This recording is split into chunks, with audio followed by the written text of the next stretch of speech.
de crescimento da fé pela exposição das Escrituras. Meus irmãos, como vocês já têm conhecimento, nossa Santa Ceia nesse ano de 2024 tem passeado por um tema muito importante para as nossas vidas, esse tema que foi pensado, escolhido e que fala de encontros que Jesus teve na sua trajetória. Já vimos alguns encontros até aqui e hoje vamos ver também um encontro pretensioso.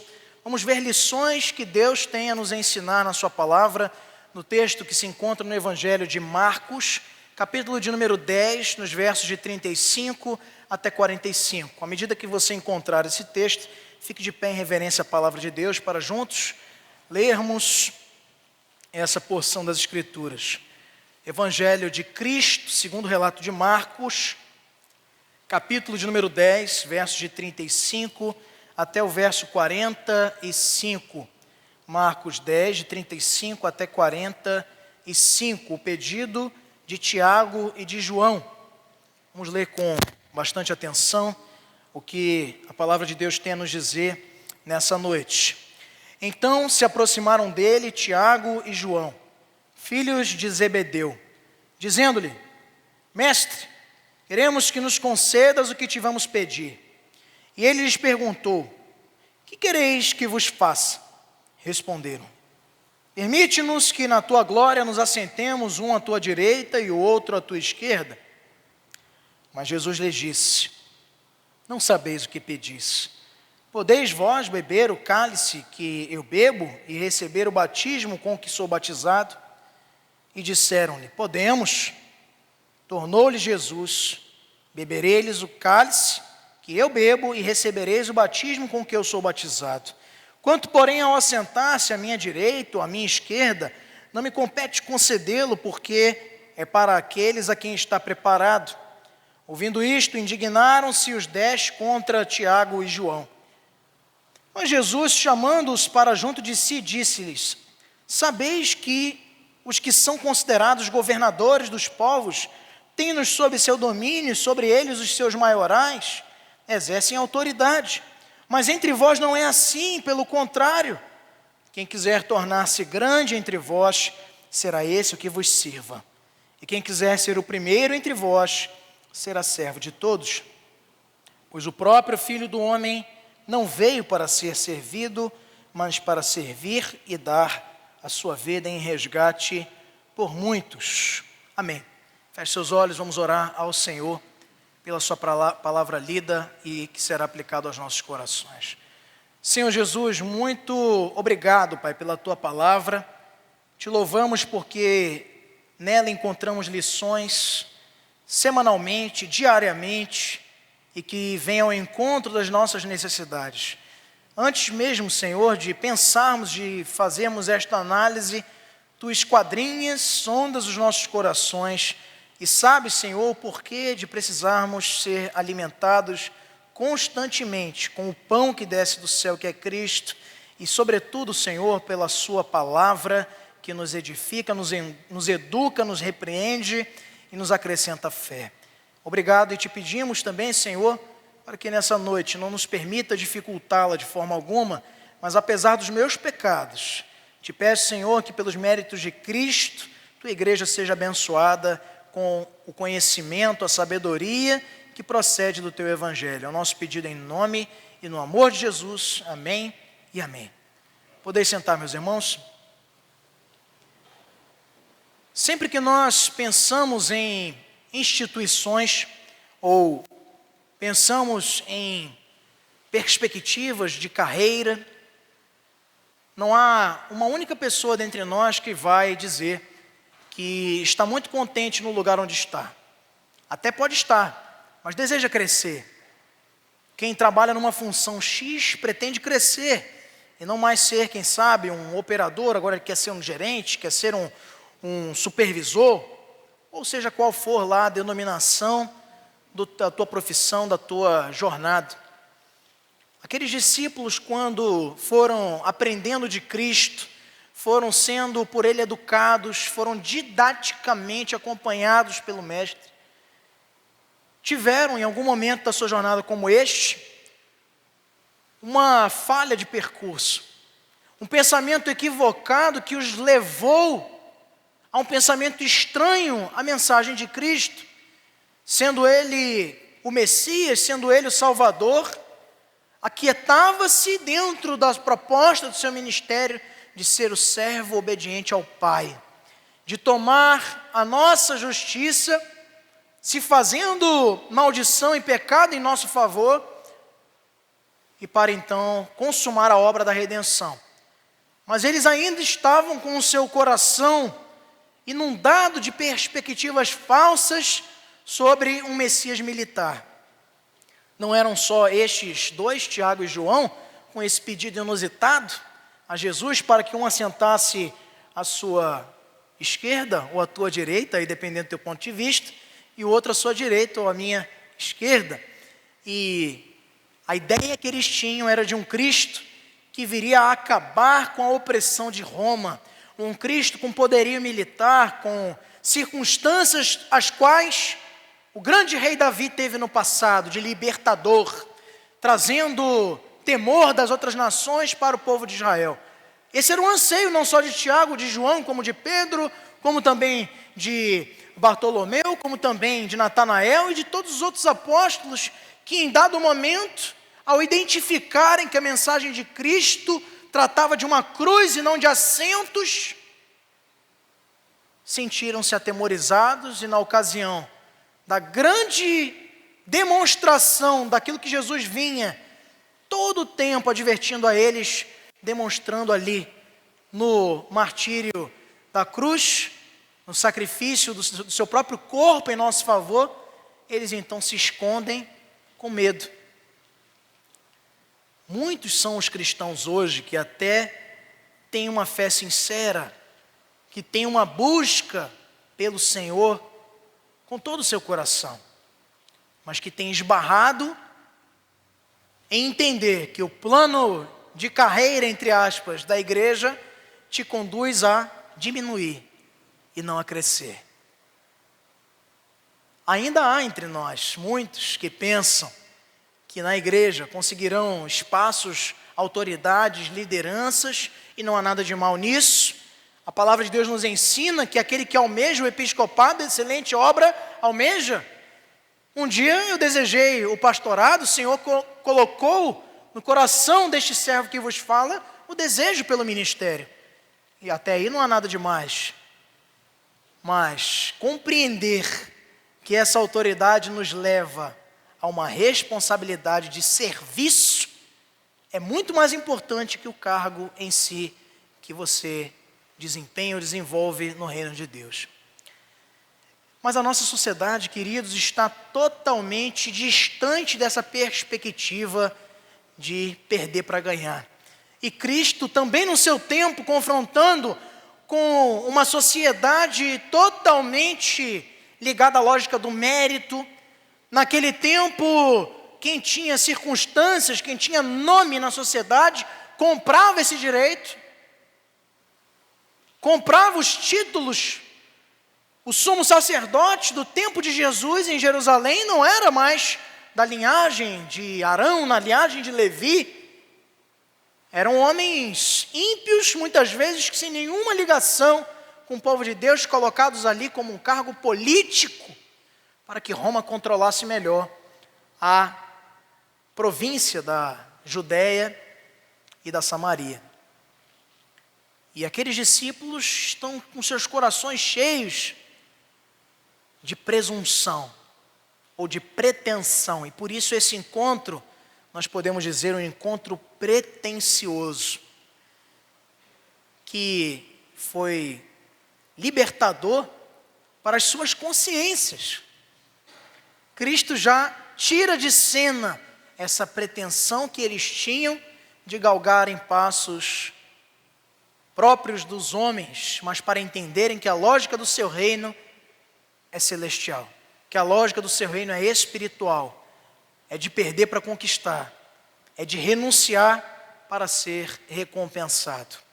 E existem, meus irmãos, 3 lições que nós aprendemos dentro desse encontro pretensioso visto aqui nesse texto. Primeira lição que nós aprendemos, vamos ver se funciona aqui. Pode passar, por favor, Kevin. A primeira lição que nós aprendemos é a pretensão vista como sinal de imaturidade. Nos versos de 35 a 39, que nós vamos paulatinamente mostrando, o olhar deles era para essa cadeira. O alvo deles não era desejar, como disseram até de maneira afoita, que poderiam beber do cálice e receber o batismo com o que Jesus estava para receber, falando da sua morte, falando do seu sacrifício. Então, a gente pode ver essa pretensão como sinal de imaturidade de Tiago, de João, como é a imaturidade de muitos que dizem servir ao Senhor, mas que na realidade têm as suas vidas pautadas por pretensões imaturas. Como, por exemplo, a primeira evidência dessa imaturidade é um pedido arrogante. No verso 35 é dito, então, se aproximaram dele Tiago e João, filhos de Zebedeu, dizendo-lhe: Mestre, queremos que nos concedas o que te vamos pedir. Eles não chegam com Jesus e dizem assim: Mestre, estava pensando aqui, se for possível, como é que vai ser lá no teu reino? A gente queria saber, de repente. Eles já chegaram no linguajar popular, queridos irmãos, no carrão de cena. É o seguinte, mestre, quando vier o teu reino, nós queremos que o Senhor nos conceda o que te vamos pedir. Quem são eles para ordenar o que Jesus haveria de fazer? Mas existem muitos hoje que pensam imaturamente que podem determinar. Igrejas de cujos pastores nos púlpitos, ao invés de se humilharem na presença do Senhor, ao invés de suplicarem o perdão de Deus, determinam, decretam, mandam em Deus, entre aspas, porque não mandam, pensam que mandam, enganam a muitos, mas na verdade são pretensos imaturos, arrogantes. A evidência da imaturidade é revelada aqui, meus irmãos, arrogância medida daqueles que se diziam servos do Senhor, mas que na verdade, estando ali sendo apóstolos, caminhando ao lado do Mestre, tinham as suas vidas pautadas pela imaturidade. Uma segunda evidência dessa imaturidade nos é demonstrada no verso 36 e no verso 37, mostrando um pedido indevido. No verso 36 é dito: e ele lhes perguntou: o que quereis que eu vos faça? Responderam-lhe: permita-nos que na tua glória nos assentemos um à tua direita e o outro à tua esquerda. Pedido indevido. Jesus estava dizendo para eles cotidianamente que o seu reino não era como o desse mundo, como dos maiorais que dominavam, que oprimiam, mas que o seu reino dizia respeito a coisas profundas, a coisas mais altas, a valores de maior princípio, de maior relevância para tudo aquilo que eles estavam a ver. Mas eles ainda assim tinham as suas vidas mudadas por uma identidade, por uma falsa impressão de que poderiam ali determinar o que Jesus iria fazer. Um pedido totalmente indevido, como a palavra de Deus nos ensina, dizendo, lá na carta de Tiago, que nós oramos e não recebemos porque não sabemos orar como convém. Não temos pedido ao Senhor como convém. Pedi para o Murilo providenciar aqui, por favor, o outro lá. Por gentileza, meu irmão, para ver se a gente melhora.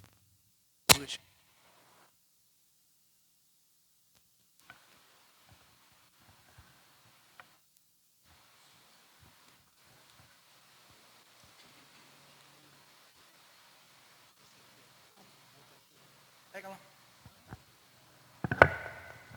Então a gente observa aqui um pedido totalmente indevido da parte deles, podendo pedir ao Senhor tantas coisas, sabendo já de antemão que Ele era o Filho de Deus, o Salvador, pedem: Senhor, me dá a concessão, o privilégio de me sentar à tua direita e o outro à tua esquerda.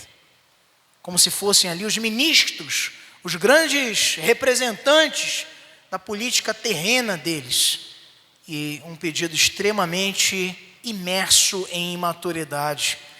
E ainda há uma terceira evidência, meus irmãos, que nos mostra essa imaturidade deles, essa pretensão. Eles dão a Jesus uma resposta impensada. No verso 38 e 39 nos fica claro isso. Mas Jesus lhes disse: não sabeis o que pedis. Podeis vós beber o cálice que eu bebo e receber o batismo com que sou batizado? E disseram-lhe: podemos. Tornou-lhe Jesus: bebereis o cálice que eu bebo e recebereis o batismo com que sou batizado. Mas na realidade falaram sem pensar. Na primeira oportunidade que estavam diante ali da perseguição mais dura dos judeus e dos romanos em relação a Jesus, sumiram, se esconderam com medo. Não estavam prontos para beber o cálice do Senhor, isto é, a morrer a sua morte. Embora, como Jesus antecipou para eles aqui: então bebereis o cálice que eu bebi. E de fato foram martirizados, tanto Tiago quanto João. Não é? Embora João tenha morrido já de velhice, aqui nos mostra também que todos os 12 foram ali então perseguidos e duramente atacados pelo Império Romano no contexto do primeiro século. A resposta deles é impensada. Tem muita gente que também da mesma forma, com altos graus de imaturidade nos seus dizeres, comunicam-se com muita pretensão, dizendo: sim, pastor, eu vou. Pastor, conte comigo. Senhor, estou aqui. Canta aqui que é uma beleza. A minha vida é um altar diante do Senhor, é um sacrifício diante do Senhor. Mas na primeira oportunidade, pula fora do barco. Some, se esconde e não dispõe-se ao serviço, mostrando imaturidade no seu dizer, como o Tiago e como João. Esse episódio que estamos analisando nessa noite. Um pedido arrogante, querendo determinar o Senhor, prova imaturidade. Em janeiro desse ano, um irmão me procurou aqui na igreja e disse: pastor, eu quero tocar no grupo de louvor. Eu sei tocar isso, sei tocar aquilo. Aí eu falei: meu irmão, que bom. Mas me diga uma coisa, como é essa situação com a sua esposa? Vocês são casados? E ele me disse assim: não, eu estou convivendo, estou morando junto com ela aí. Eu falei: pois é, querido, antes de você participar, e aqui não é um grupo especial onde só 3 ou 4 pessoas, está aberto para os servos do Senhor participarem, mas tem que ter compromisso. Você precisa arrumar a sua vida, né? E aí você vem ajudar, vem contribuir com o reino de Deus. Mas já chegou botando banca: pastor, eu vou fazer isso, eu vou fazer aquilo. Arrogante, mostrando o quê? Será que ele é mal intencionado? É imaturo. Da mesma forma, quando fazemos pedidos indevidos. Certa vez, um irmão que não está aqui conosco, ele nos contou um episódio muito interessante, contando-nos da sua sogra que numa determinada viagem, no caminho, sabendo que estava com alguma irregularidade no seu veículo, disse ao Senhor em oração, veja só a imaturidade da pretensão, tal qual a de Tiago e João: Senhor, cega os olhos dos fiscais, dos agentes de trânsito, para que não vejam a irregularidade aqui do meu veículo, da minha carteira, seja lá o que for. Isso não é um pedido que se faça indevido.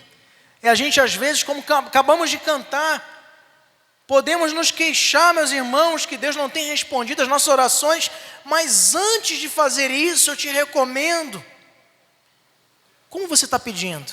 Analise, reflita sobre como tem sido os teus pedidos diante do Senhor. Você tem pedido ao Senhor da maneira certa, pedido elevação espiritual, pedindo acréscimo de graça na tua vida, pedindo saúde? Ou você tem pedido coisas fúteis, banais, totalmente dispensáveis para a tua vida? A imaturidade também é demonstrada em respostas impensadas.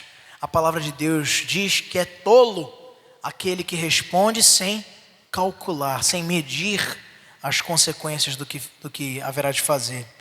Na hora de dizer, eu vou, eu faço, conte comigo. Não faça isso de maneira impensada, faça com compromisso, porque a palavra de Deus nos diz que devemos votar e cumprir, e a palavra do crente é sim, sim o quê? Sim, sim, e não, não. E o que passar disso é do maligno. Precisamos ter atenção com isso. Em segundo lugar, meus irmãos, nós vemos ainda que a pretensão, ela pode ser demonstrada na frase de Calvino, pode voltar por favor, e que mostra essa imaturidade quando ele nos diz: a nossa fé tem que estar fundamentada no que nós tenhamos pensado por nós mesmos. Ou melhor, a nossa fé não tem que estar fundamentada no que nós pensamos por nós mesmos, senão no que nos foi prometido por Deus. É imaturo aquele que se comporta, que se dirige pensando por si mesmo, como fez Tiago, como fez João. Senhor, me dá um assento, me dá assim, faça dessa forma. A gente tem que caminhar, nós temos que progredir na vida cristã, olhando para o que Ele nos prometeu e que está na sua palavra. Se Deus não disse aqui que vai te dar carro, não caminhe, não viva por conta disso. Se Ele não disse que vai te dar um emprego dos sonhos, não está na Bíblia. Não coloque o teu coração debaixo de promessas falsas, porque Deus não está prometendo isso para ninguém. A promessa dele é cruz, renúncia, morte, mas também é salvação, graça e galardão, que só terão aqueles que são chamados segundo o seu propósito. Em segundo lugar, meus irmãos, esse encontro pretensioso de Jesus com esses dois discípulos, ele foi vencido pela humildade. Mostra que a pretensão, ela é vencida pela humildade. Nos versos de 42 a 45, isso nos fica muito claro. Vamos trocar aqui o microfone para ver se vai dar certo agora.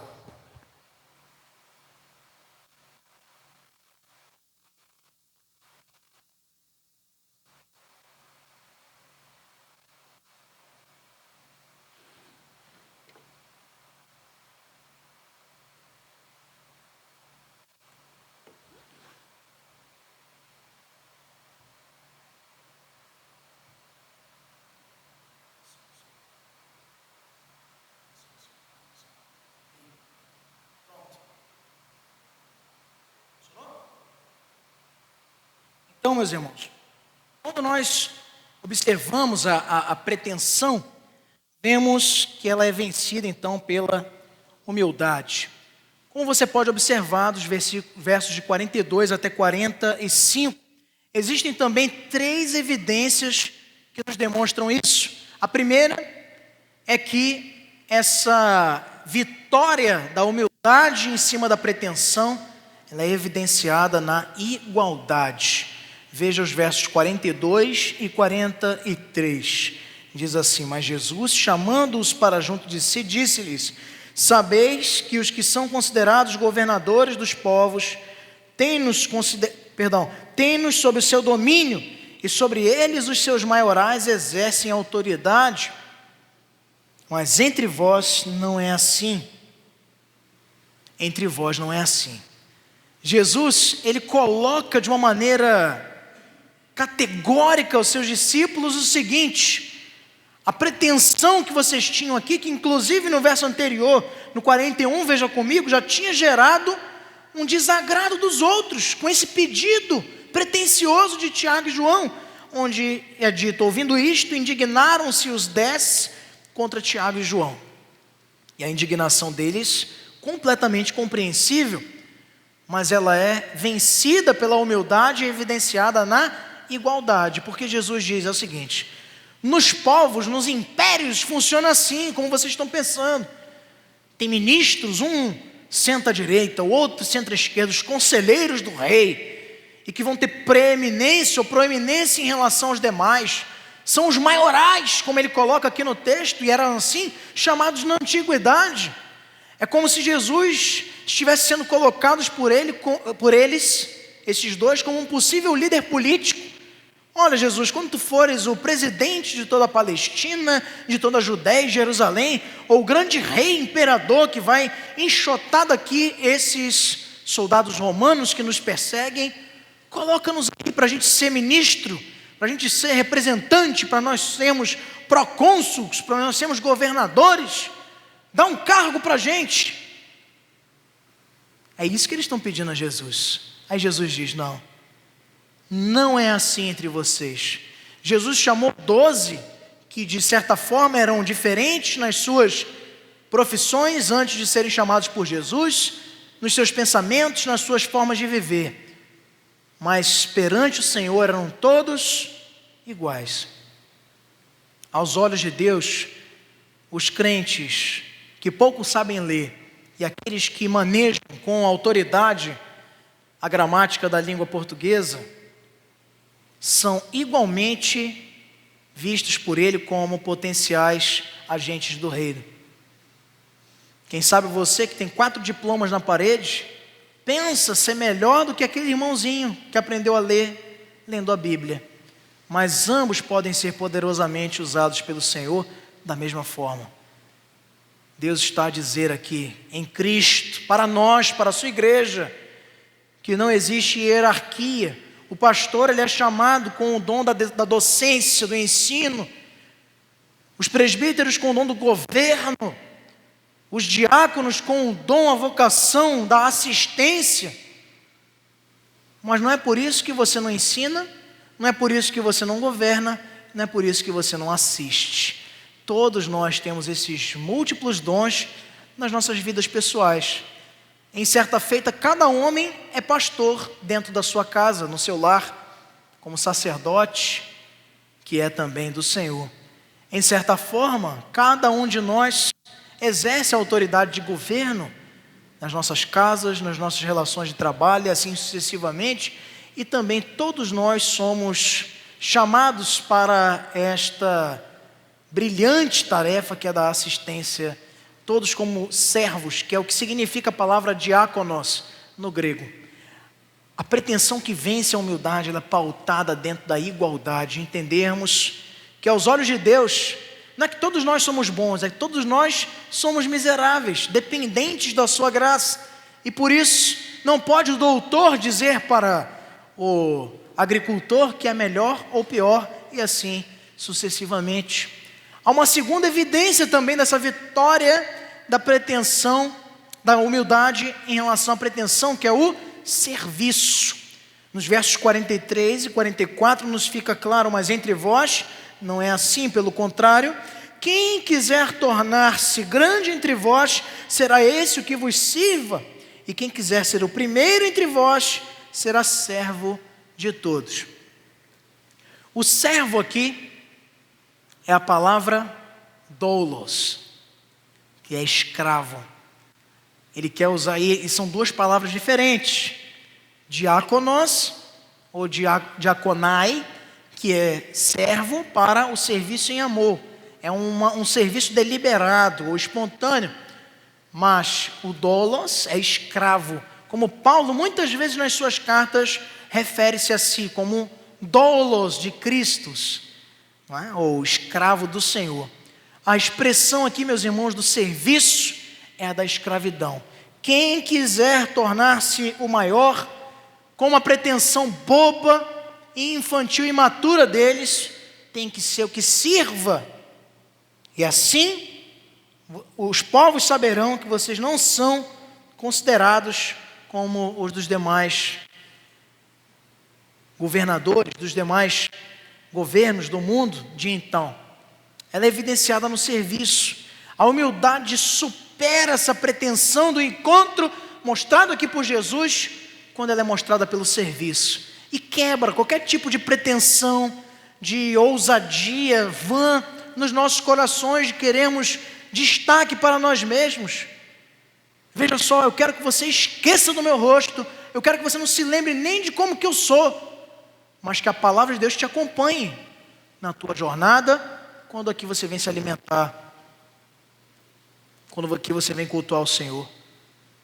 Me interessa se você vai lembrar se eu estou usando a roupa assim, a roupa assado, se eu estava de óculos ou sem. Isso pouco me importa. Eu preciso saber, meus irmãos, que a igreja leva consigo a chama do Evangelho para vivê-la. Isso quebra com toda a autoridade de Cristo em nós, sentimento de prepotência, de arrogância. Serviço. Quem vem para servir não está interessado, sabe? Quem quer servir não está interessado em nome na parede, em cargo, em isso e aquilo, em melhores lugares, em sentar à esquerda, sentar à direita. Por isso, quando a gente chama os presbíteros para ser, a gente vai invertendo. Uma ceia senta para cá, outra para lá, para ninguém pensar que é a esquerda, a direita. Não tem isso aqui. É as mesmas cadeiras para lá e para cá, tanto faz. A pretensão é vencida pela humildade, isso se mostra no serviço. Meus irmãos, você não tem opção de ser ou não um servo do Senhor. Você, ao se comprometer com o reino, você tem um desafio diante de si a ser cumprido, que é servir, é dar a sua vida em favor do reino, é ajudar a enxugar lágrimas, é levantar caído, é assistir quem está precisando, é aconselhar, é ajudar. Isso é reino, isso é família, isso é igreja. E precisa ser pautada na perspectiva da humildade. E ela também é evidenciada ainda, queridos, essa vitória da humildade em Cristo. O seu próprio exemplo nos mostra isso. Para nós, temos as duas vertentes. Você precisa ser servo escravo, primeiro do Senhor. E você precisa ser servo diáconos, da palavra grega, que é servo do seu irmão, da sua família, da tua igreja. Mas Cristo traz para si esse exemplo. Como eu já falei nos outros sermões dessa série, nós nunca podemos pensar que Jesus nos exige aquilo que Ele não cumpriu.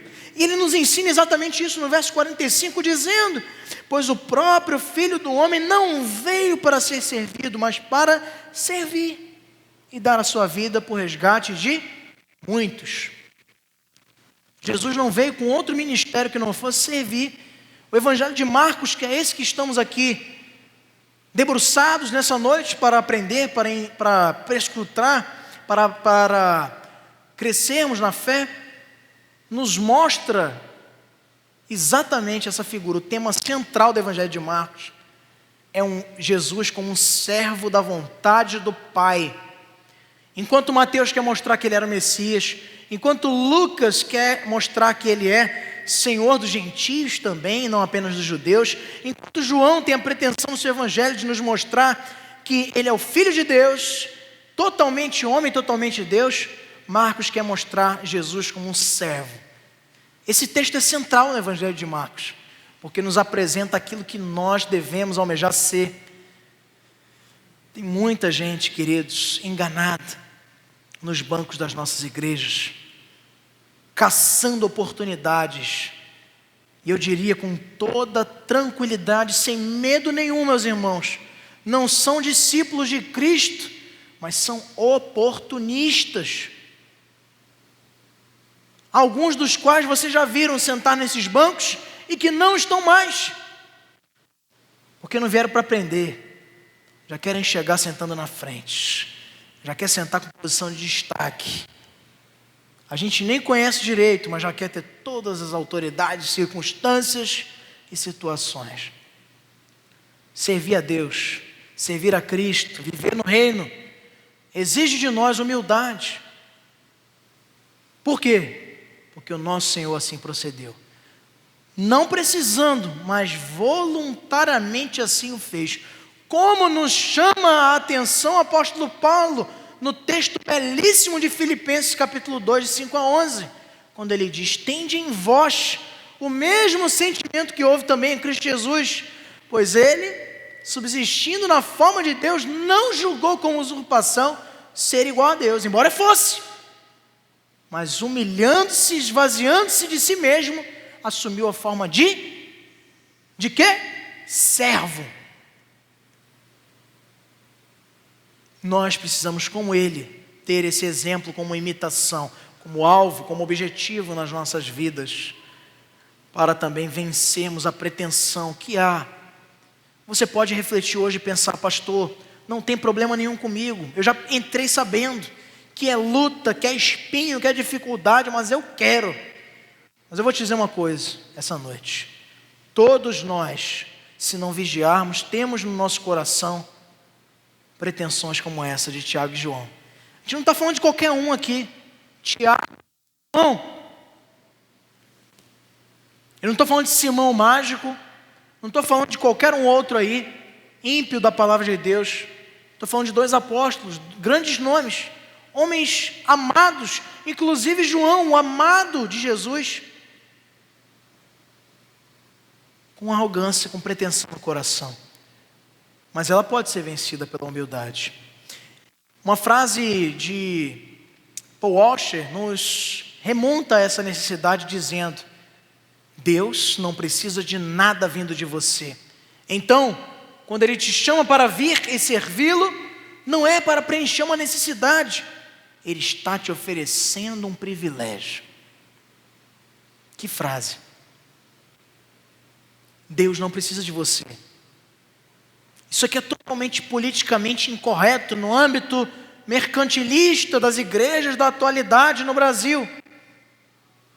Mas eu não fui chamado para ser um mercador da fé. Meu chamado aqui, meus irmãos, é pregar a palavra de Deus. E ela diz isso. Estava alguns minutos, eu ia falar minutos, mas cerca de 1h30 atrás, no gabinete pastoral, discipulando novos membros que serão recebidos nessa igreja. Dizendo a eles: meus irmãos, Deus não precisa de vocês. Não disse? Meus irmãos, Deus não precisa de nenhum de nós. Servir a Ele não é a necessidade dEle, é um privilégio nosso. Ele podia fazer a sua obra, me perguntaram isso lá, mas pastor, Deus não podia fazer a obra dEle sem nós? Eu falei, com toda certeza. A Bíblia diz que se nós não clamarmos, as pedras clamarão em nosso lugar. Deus usou uma mão quando o seu servo se negou a obedecer a sua vontade. Ele faz o que Ele quer, meus irmãos. Mas sabe qual é a grande graça, a grande nobreza desse projeto eterno? É que Ele nos dá a possibilidade de participarmos. E com isso, quem é que é abençoado? Deus é abençoado com o nosso serviço, com a nossa vida? Nós somos abençoados por ensinarmos a palavra de Deus, por devotarmos as nossas vidas no seu altar, por sermos participantes da graça e do serviço na sua obra.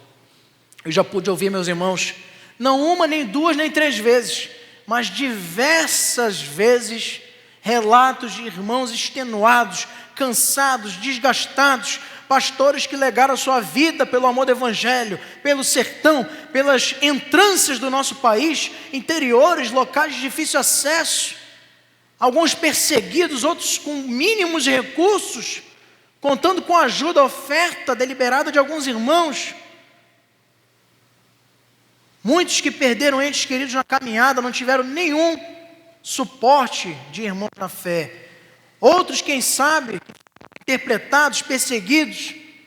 E todos esses, ao fim de uma jornada, podem, como Paulo, que não tem ninguém para superar Paulo em dificuldade, dizer assim: combati o bom combate, completei a carreira e guardei a fé. Agora estou partindo como libação, ele diz no texto, lá de 2 Timóteo capítulo 4. Mas estou a caminho da coroa que está me reservada. Coroa que Cristo nos concede, aqueles que são fiéis. E em terceiro e último lugar, meus irmãos, esse encontro de pretensão nos mostra que ela é revertida pela utilidade. Os mesmos versos de 43 a 45 que nos dão base também para essas considerações que faremos aqui.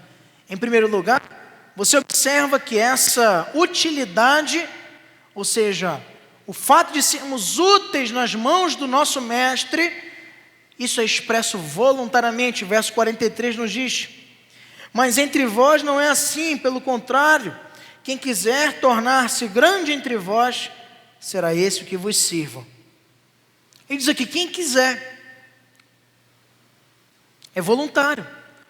O serviço no reino, a salvação não é voluntária. A salvação é predestinação, é eleição incondicional de Cristo para conosco. É obra dele, não nossa. Nós somos alvo, não agente da salvação. Mas o serviço é voluntário. Eu costumo sempre dizer, quando a gente precisa fazer reuniões de alinhamento com a equipe, como faremos algumas inclusive, mas sempre para melhorar. E a gente não pode, por exemplo, sentar numa mesa com a equipe de mídia, com um grupo de louvor, com liderança de grupo de comunhão, enfim, qualquer irmão que sirva nessa igreja, e dizer: você tem que melhorar, você tem que servir, você tem que ser... Não adianta fazer isso. São voluntários. Eu sou também. Jesus teve muita paciência aqui, nos ensina a tratar, a cuidar dessas coisas com a paciência, misericórdia e com amor cristão. E aí a gente ganha as pessoas. É muito bom você sentar com uma pessoa e compartilhar com ela coisas que vão a edificar, fazer críticas verdadeiramente construtivas. Mas o que a gente tem visto muito são críticas destrutivas nos nossos arraiais, nas nossas igrejas. Isso não reverte a pretensão e utilidade. A utilidade demonstrada por Cristo aqui está revelada, meus irmãos, num chamado que é acolhido com a voluntariedade do desejo de servir. É maravilhoso quando depois de um sermão, depois de uma mensagem, nós recebemos um chamado nas costas, dizendo: pastor, eu quero servir. Não interessa onde for. Se eu estiver precisando de alguém para vir aqui, limpar calha, arrumar telhado, pintar parede, trocar lâmpada, conte comigo, eu venho. Que eu não vou lhe servir, não, vou servir ao Senhor.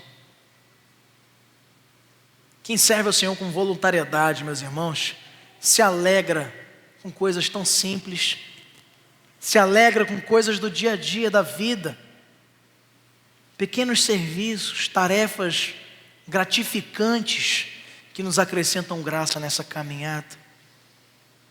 Essa pretensão ela é revertida pela utilidade, ou seja, ela é alterada.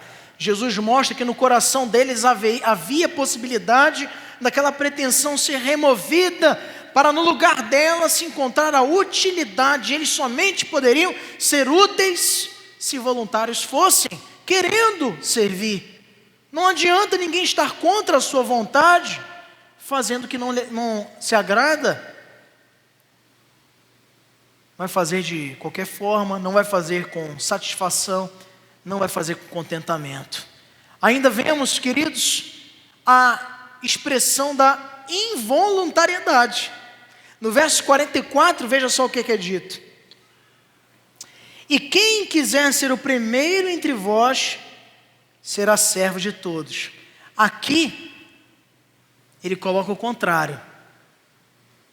Reverte-se a utilidade para a pretensão daquele que quer ser o primeiro de todos e, na verdade, tornar-se-á servo.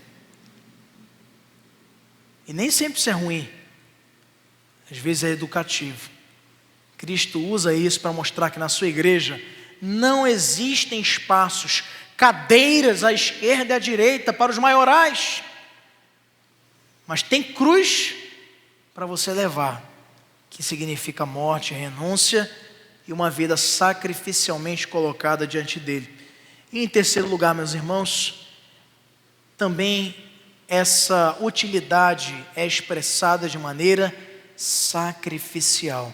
Jesus nos diz no verso 45 que o próprio Filho do Homem não veio para ser servido, mas para servir e dar a sua vida em resgate por muitos. Sacrifício por resgate. Quantas vezes você tem pensado o serviço na lógica do sacrifício? Às vezes a gente quer olhar o serviço como benefícios, vantagens que você possa acumular. Gente pensando que na realidade a igreja é o posto Ipiranga, vai acumular muitos quilômetros de vantagens. Mas na realidade nós temos jornadas tortuosas, recompensadoras, é verdade, mas de tribulações, provações, perseguições. e que exigem sacrifício. Primeiro, nosso, em favor de uma vida que seja agradável aos olhos do Senhor. Morrer para nós mesmos é o primeiro passo do sacrifício. Ninguém pode servir ao Senhor na igreja do Senhor sem ter morrido antes para si próprio. Segundo, o sacrifício em relação ao outro. Quando você se sente magoado, se sente ferido, mas você passa por cima, você supera, porque você ama o seu irmão. Estou dizendo para você ir resgatar alguém aí na fronteira que está preso, sequestrado. De repente pode acontecer na tua trajetória, mas tem coisas pequenas aqui, na tua mão, no teu caminho, que te possibilitam viver isso da maneira como a palavra de Deus nos exige, sacrificando-nos pelos outros, nos dispondo para servirmos como Ele serviu a nós, sem precisar, dando a sua vida em nosso favor. Há uma frase também, queridos, nesse contexto, que muito nos ensina sobre a necessidade desse senso de utilidade no serviço do reino de Deus. John Piper, ele diz que a satisfação em Deus nos dá poder para amar as pessoas, independente do custo. O custo é alto, mas sermos satisfeitos em Cristo nos dá esse poder de vermos vantagens, inclusive em perdermos as coisas, em abrirmos mão de vantagens, de lugares de destaque nessa terra. Ela nos dá poder para amar as pessoas, independente do que isso nos vai custar. Meus irmãos, que nessa noite nós possamos pensar que Jesus encontrou aqueles dois com um propósito bem definido. Ele já sabia de antemão a imaturidade, a prepotência no seu pedido, mas também sabia que ali haveria uma oportunidade ímpar de ensiná-los sobre a verdadeira essência do reino. Existem muitas expressões, muitas mesmo no Novo Testamento, sobretudo, e que dizem assim: sirvam ou amem uns aos outros. Essa palavra, ela é neotestamentária, ela está própria, ela está incrustada em todas as páginas do Novo Testamento da tua Bíblia, e nos fala sobre isso. Jesus, naquela oportunidade, tira do coração senso de esmagamento, de falsas pretensões políticas que eles podiam ter, Tiago e João, e quem sabe os outros também não tiveram coragem de dizer em relação ao seu reino. E conseguiu. Mas e você? Cristo quer tirar do teu coração também desejo de sentar-se em lugar de destaque. Ele quer tirar do teu coração, meu irmão, minha irmã, nessa noite. Você que está aqui não por acaso, quer tirar você do lugar de entender que o reino é vantagem, mas que em primeiro lugar é serviço. E Ele quer colocar, imprimir no nosso coração a sua lei, para que nós o amemos de maneira útil, dispondo as nossas vidas para o seu evangelho, para sermos instrumentos úteis nas suas mãos. Que Deus nos abençoe, meus irmãos, e que possamos nessa noite de ceia termos em mente que a comunhão passa por pretensões destruídas em prol da humildade, da igualdade, do senso de comunidade que a igreja nos proporciona. Amém? Chegado o momento, meus irmãos, de celebrarmos a mesa do Senhor, a mesa da comunhão, a mesa da graça,